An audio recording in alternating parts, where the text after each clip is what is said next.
this special Today's Homeowner podcast brought to you by the Home Depot, how doers get more done. You know, we talk about the 4 seasons of homeownership all year long. Well, it's time for the winter checklist. And what we've done here, just to give you a little bit of a background on this, Joe Truini and I sat down a few years ago and said, okay, a house doesn't come with a handbook. Let's try to put something together to help people know the things they need to do different times of the year. So we put everything down we felt was a must-do. Ended up being 40 items. That's a lot to encounter, or a little overwhelming. So we broke it down into 4 different lists to make it a little more manageable, and we're about to go over the list for the winter checklist. Now, this is in 3 different ways here. One is what we feel are the top 10 must-dos. There's also a category for if time and budget allow, if you know, a little more ambitious, and also a little something extra if you've got a little extra time and money to apply to your home. But the main list is what we want to share with you. And the good news here, it'll take you less than a day and just a little more than $100 to take care of it. Kick it off for us, Joe. All right, Danny, let's start with filters. Every home has filters, believe it or not, all throughout the house. So you're going to start with changing your heating system filters. It shouldn't take you long to figure out how to do that. And if you don't know, you can ask, a contractor who comes in and services your heating system. But you want to change that filter, and also the kitchen range hood. Don't forget your range hood has a filter, and that needs to be cleaned as well. You usually change the heating filter, but for the kitchen filter, you can often just pop it into a dishwasher to clean it. That's right. You want to make sure when you're changing that heating system filter to use a good quality one. We see people picking up the little $2 or $3 ones. Don't do that. It's almost worthless in putting that cheap type of filter in your expensive heating system. So step up to an electrostatic filter is going to be a lot better. And also, as Joe mentioned, your range hood filter, very, very easy. If you do it on a regular basis, the dishwasher is just fine. Number 3 on that top 10 list is cleaning all of your baseboard heaters. If you live in more of the northern part of the United States, you have a lot of baseboard heaters, and they become dust magnets. So you want to make sure you clean those very thoroughly so that you won't have any smell, and also that it'll work efficiently. Next thing is you want to change that water and ice maker filter on the refrigerator.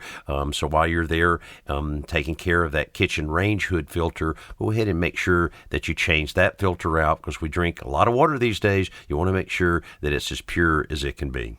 And if you've got a snowblower, now is the time of the year to clean it and change the oil and replace the filters. And you want to make sure it's running well. And shear pins, every snowblower has shear pins, and shear pins are simply a sacrificial part that if you should get a clog, let's say a rock gets stuck in there or something, these pins will shear off and the motor will keep running, because if it doesn't, it'll ruin the motor. So you want to make sure you have some extra shear pins.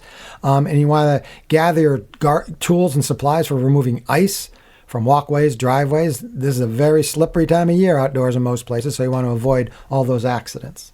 Well, down my way, Joe, we don't have much of a worry about that, but right. I suspect when they're announcing that big blizzard, that first blizzard of the year, that all of those products just evaporate from the shelves. I'm sure the de-icers and all of those kind of things. How effective do you think that the kitty litter is, to have clean kitty litter around just to create a little bit of traction if you need it? Well, I prefer the action you can buy traction sand. That's what it's called. At least that's what it's called around here. And you can buy it, and that's better, because when it gets heated up by the sun, and even in the middle of the winter, the sun can warm up that sand, and it melts into the ice, and that creates a little slip resistance. And there's also now, you can buy some conditioners, I forget what they're called, treatments, ice treatment, you can spray on. It's kind of like what they spray on the wings of airplanes. You can now buy it, and you spray it on the sidewalks prior. I think you can do it up to 48 hours, prior to a storm. That will keep the ice from forming on the surface in the first place. So that's always a good way to go too. Well, to remind people how important that is to have that non-slip situation around your entryways, all you have to do is check out a few of the videos online on Facebook here and there, and suddenly you go, okay, I don't want that to be me. I better run to the store now. So that's a little idea. Now, here's one on our list that might not have anything to do with winter necessarily, but it's on the list because it's something you need to check on at least once a year, and that's inspecting your washing machine hoses for any leaks or damage. A small leak can occur there and you won't even know it for a long, long time, but can cause a lot of damage and a big mess behind your washing machine. And if you still have rubber hoses, they are a thing of the past. They are obsolete because they've caused so many problems over the years. So take those off and replace them with stainless steel washing machine hoses. Very easy to change that out. And actually, a lot of insurance companies are requiring those these days, especially if you're in a multi-level type of arrangement. So you want to make sure that you take care of that. Also, any of the exposed water lines that you have and hose bibs. If you have water lines running through crawl space or your garage that might not be insulated or heated, or through your attic, now's the time to get some very inexpensive foam insulation and just go right over those lines. It's so much easier than you can imagine, and will prevent some of the expensive damage that can occur if that freezes. And now's the time of the year to reverse the rotation of your ceiling fans. If you look up your ceiling fan, it's rotating counterclockwise, which is perfect for blowing cooling air down. But this time of year, with the heat on, all that heat you're paying for is rising up to the ceiling and getting trapped. So what we want to do is reverse the rotation so the blades are rotating in a clockwise direction.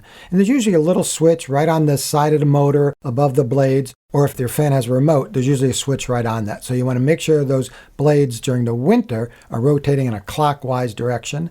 And finally, prepare your portable and standby generators. You want to crank them up, make sure they're working. For portables, you want to change the oil and you want to change the filters.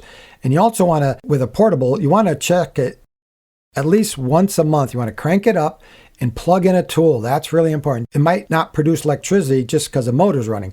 But if you put in what they call a load, just plug in anything. It could be a circular saw or something like that, and just run it for a few seconds. That will keep it producing electricity, because what can happen with a portable generator, it could be working and running but not producing electricity. And if you have a storm blow through and you have no power, you want to definitely make sure that's working.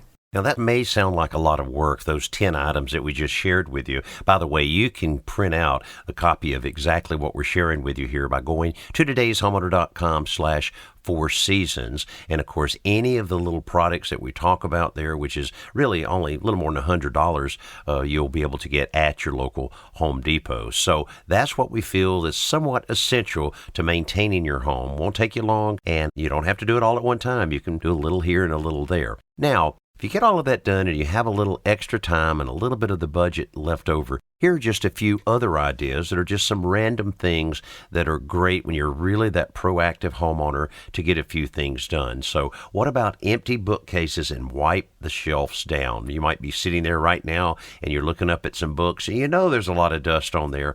Why not tackle a few of those things? Now this one, another is a little more ambitious, is making sure you have enough insulation in your attic. Now this is some really good money to spend on your home. You'll get a great return on your home improvement dollar, both summer and winter, by upgrading your insulation. General rule, you need at least 14 inches of insulation in your attic, no matter where you live in the country. And add a winter survival kit to your car. This is really important. If you get stranded somewhere, you want to make sure you have like a blanket. You want to make sure your phones are fully charged. You want a flashlight. And the other thing that's important, which I had this happen to me recently, I had a flat tire, and one of the lugs is an anti-theft lug. And there's an adapter that fits in there. Make sure that's in your car, because if you don't have it, there's no way to get that flat tire off. So make sure that's in the car. Also, going back to inside the house, you want to wipe down every baseboard in the whole house. You'd be surprised how much dust can gather on the wooden baseboard along the bottom of the wall. And of course, because there's a lot of dust on the floor, so it'll stick to the baseboard. And one trick, I think there was a simple solution I shared, Danny, you might remember, if you wipe it down with those dryer sheets, not only will it remove the dust, but help prevent dust from collecting, because sometimes it's just static cling that makes that dust collect there. Actually repels it just a little bit. And that's right. That's something, so certainly not a real fun project, but I'll tell you what's a good idea. Knee pads. Get you some simple knee pads, and you'll be surprised how many times you can use knee pads, and that's one good time there to keep those knees from getting sore. Hey, another thing, painting an entire house on the inside is overwhelming, but painting just one room, that's another thing if time and budget will allow. Paint just that one room. You'll feel so much better, and little by little you can paint other rooms as needed. And here's another thing thing that can be very gratifying. If you have a hardwood floor and it's starting to look a little dingy, maybe those wear patterns where everybody's walking starting to show up, well, if you use a revitalizer, there's one called Rejuvenate. There you go. They have a whole line of products. Rejuvenate's something we've used a lot. Basically, you can take your furniture, move it all the way out of the room or just halfway. Then you clean it, and then you just apply this material. It's not like paint or varnish or anything. It's like almost Armor All that you use on the dash of your car. This is what's used on your hardwood. After an hour, you can move all the furniture back on the other side, do the other side. You'll be amazed at how so many of the scratches will go away, and it just gives it an overall nice finish. So there you go. Those are 6 items on another list here. If time and budget allow, we're talking about here being a little more than a day to do this entire list if you do that, and the cost is less than $100. So you can see these are very manageable things. So let's also share with you the last part of this list. Again, you can download it at any time by going to todayshomeowner.com/4seasons. A little something extra. How about organizing those holiday decorations and discard any of the broken items? That is one I'm definitely doing here, Joe, because after bringing 28 boxes of Christmas decorations in. 28 boxes, that's right. I'm going to do my best to only take 12 back out. So you get bigger boxes, or how's that going to work? I'm hoping that we can kind of pawn some of these off on some of my daughters.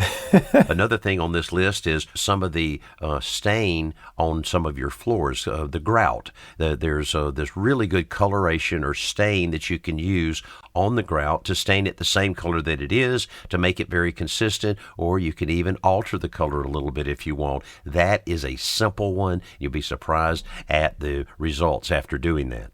Yeah, you don't always have to remove, scratch out, and re-grout tile joints. Often you can clean them or, as you said, stain them so they look good as new.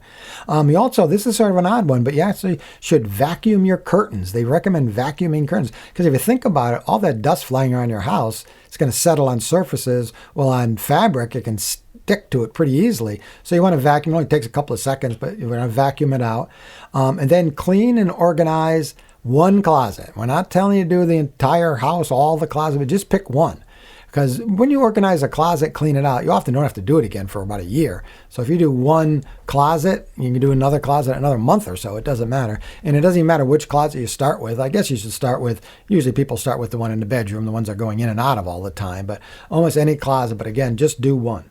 This part of the list is only going to cost you around $25, and again, take less than a day. Now, we may have made you tired by pulling you through all of these different... Just listening to us has made them tired. Uh-oh. Yeah, all of these different projects, just thinking about it. But so many of them are just 5-minute projects. Each and every one of them is very gratifying. Actually, this checklist has little check boxes, so you can print this out, put it on your refrigerator when you have a few minutes here and there, and you'll feel good that once you get all the boxes checked, that you're doing the right thing to maintain your home. And we're going to help you even more because we have all of the videos. We have all kinds of tricks and tips and articles, and more podcasts are available at todayshomeowner.com/4seasons. Hey, thanks so much for being with us on this winter checklist, and all of this is brought to you by our friends at Home Depot. How doers get more done. I'm Danny Lipford along with my buddy Joe Truini. Thanks for listening to this special Today's Homeowner podcast.